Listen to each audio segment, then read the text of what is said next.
जब माला पूरी हो जाएगी तब इनसे वार्ता। जैसी माला पूरी हुई, बामन भगवान बोले हाँ कहो बलि, क्या कह रहे थे तुम? बोले मैं तो ये कह रहा था कि प्रभु आप जो है कहाँ से आए हैं, कैसे आना हुआ, और प्रभु आप आए हैं तो महाराज मेरा तो भाग्य धन्य हो गया, मैं तो धन्य हो गया, आप जैसे ब्राह्मण देवता का पदार्पण हुआ। अब आप आ ही गए तो ये बताओ मैं आपकी क्या सेवा कर सकता हूँ, मैं क्या आपको दे सकता हूँ, मांग लो आप जो भी कुछ चाहिए। बामन भगवान बोले मैं किसी से लेता देता। बोले ऐसे कैसे नहीं लोगे? भाई मैं राजा हूँ और ये समाज ये कहेगा कि राजा के घर एक ब्राह्मण देवता आए तो उनको कुछ दान में भी मांगो कुछ। बामन भगवान को लेना है ना ज्यादा, तो अभी नहीं करते, नहीं मैं नहीं दूंगा, मैं मांगता ही नहीं, अगर मांगूंगा तो धर्म नष्ट हो जाएगा। और मांगू भी किसके लिए? देखो विवाह हुआ नहीं, यदि विवाह हो जाता तो पत्नी बच्चों के लिए कुछ मांग लेता। अब अकेला हूँ, 2 टिक्कर सुबह खाता हूँ और 2 टिक्कर। बलि बोले आपका विवाह नहीं हुआ? बोले नहीं। तो एक काम करो प्रभु, मैं आपका विवाह करा देता हूँ। क्या कर देता हूँ? बामन भगवान बोले विवाह? बोले हाँ, किसी सुंदर सी ब्राह्मण की कन्या को देखूंगा और विवाह करा दूंगा। बामन भगवान बोले ठीक है करा देना, पर एक बात बता, जब तू विवाह कराएगा तो बहू आएगी घर में, और बहू घर में आएगी तो मेरे पास तो घर भी नहीं है जो मैं उसे घर में रख सकूं, क्योंकि मैं तो इधर उधर आश्रमों में रहता हूँ, कभी यहाँ रुक गया, कभी वहां रुक गया, कभी वहां रुक गया। फिर वो मेरी बहू जो होगी वो कहाँ रहेगी? तो दूसरे की लड़की को तो जगह चाहिए कि नहीं? अरे बोले प्रभु चिंता क्यों करते हो, आपके लिए मैं एक सुंदर सा महल बनवा दूंगा। अच्छा? बोले हाँ। तो फिर प्रभु ठीक है, अच्छी बात है। भगवान बोले तो इतना कर दोगे? बोले हाँ। तो बामन भगवान बोले जब पत्नी आएगी तो फिर बच्चे भी होंगे? बोले हाँ बिल्कुल होंगे।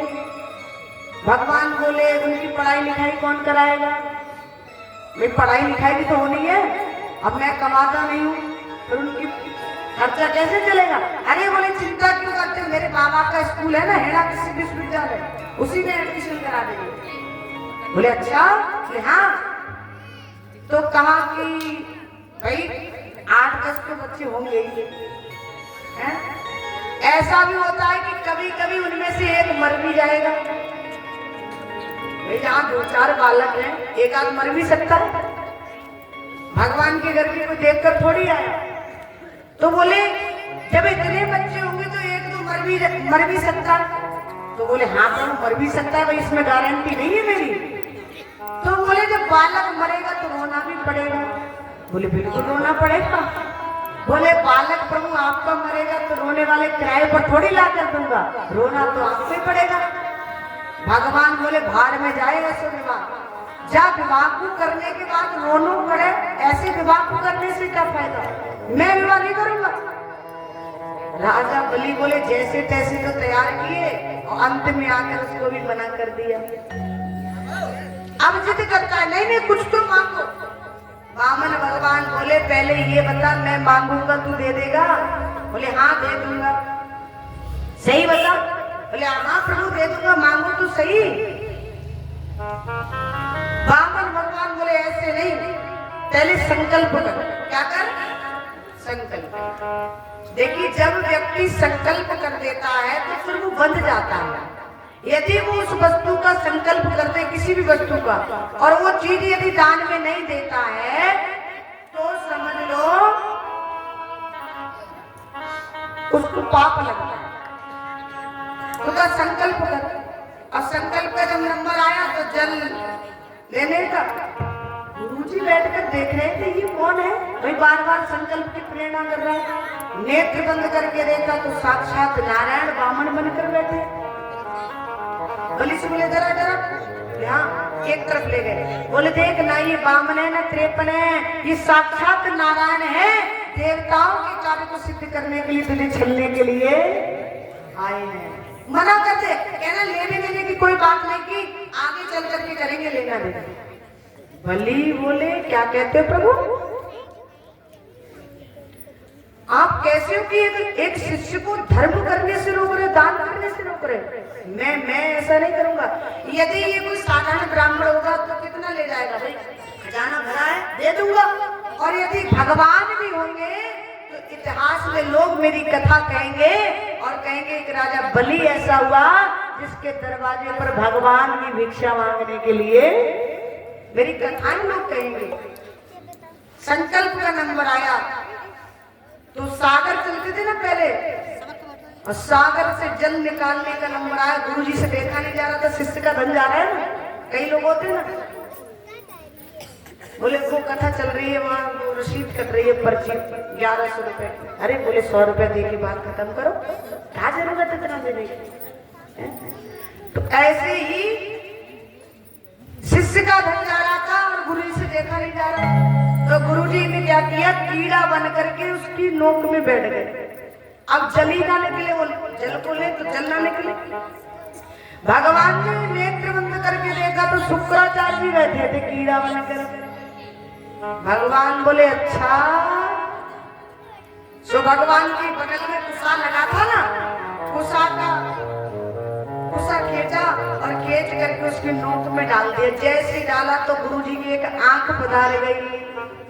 क्या हुआ, एक आंख जो दूसरों को दान करने से रोकते, उनके साथ क्या होता है, समझ गए ना क्या होता है। हाँ, इसीलिए जितना आपसे है तो करो, पर यदि दूसरा कोई कर रहा है तो उसमें ये मत करो कि सामने नहीं, तुम क्यों कर रहे हो, अरे उसके पास करने दो। संकल्प हुआ, भगवान बोले देख 3 पग भूमि लूंगा, न 3.5 न 4। और राजन तू ये सोचे कि मैं तेरे पैर से लूंगा, मैं स्वयं अपने पग से नापूंगा। वामन भगवान बोले राजा बलि बोला इन लो रहे बामन के, बामन मांगना भी नहीं आया। 52 अंगुल के तो पूरे 52 अंगुल के थे भगवान। अब 3 पग भूमि में कितनी भूमि आ जाएगी, कितनी जगह, बोले इतनी जगह भी नहीं आएगी कि आप ठीक से बैठ भी पाओ आसन डाल। भगवान मन ही मन बोले पहले संकल्प तो कर।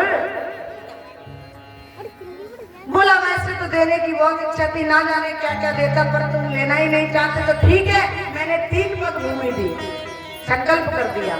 भगवान ने कहा ठीक है, और तुरंत भगवान ने क्या किया, राजा से कहा राजा नेत्र बंद करना।